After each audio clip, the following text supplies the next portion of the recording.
Dombivli police की बड़ी कार्रवाई, इंटर स्टेट चेन स्नैचिंग गिरोह का किया पर्दाफाश। उत्तर प्रदेश के अभय गुप्ता, अभिषेक जोहरी, अर्पित शुक्ला को देसी कट्टा और जिंदा कारतूस समेत किया गिरफ्तार। डोंबिवली पोलीस स्टेशनच्या हद्दीमध्ये दिनांक 3 सप्टेंबर रोजी संध्याकाळच्या वेळेस 90 फीट रोड ठाकुर्ली या ठिकाणी एक चेन स्नॅचिंगचा प्रकार घडला होता आणि त्याच दिवशी मानपाडा पोलीस स्टेशन हद्दीमध्ये साधारणपणे 7:30 वाजता त्या ठिकाणी सुद्धा एक चेन स्नॅचिंग प्रकार घडलेला होता। असे एका दिवशी आपल्याकडे कल्याण परिमंडळामध्ये 2 ठिकाणी चेन स्नॅचिंगचे गुन्हे झालेले होते।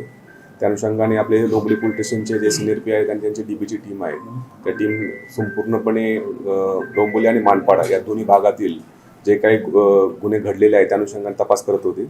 त्यामध्ये आपण या ठिकाणी असलेले सगळे सीसीटीव्ही कॅमेरा असतील आणि काही टेक्निकल ॲनालिसिस असेल याच्यावर आमचा तपास सुरू होता। त्या संपूर्ण सीसीटीव्ही फुटेजवरून आणि याच्यावर आम्हाला 2 संशयित आरोपी जे आहेत विथ मोटरसायकल त्या ठिकाणी निष्पन्न झालेले होते। नंतर त्या गाडी संदर्भात माहिती घेतली असता ती गाडी जी आहे ती विश्रामबाग पोलीस स्टेशन पुणे या ठिकाणी चोरीला गेल्याची माहिती मिळाली। यमाहा FZ गाडी आहे। नंतर त्या आरोपींचा आम्ही शोध घेतला असता आपल्या त्यानंतर त्यामध्ये 3 आरोपी त्या संपूर्ण याच्यामध्ये सीसीटीव्ही फुटेज आणि आपल्या टेक्निकल ॲनालिसिस निष्पन्न झाले।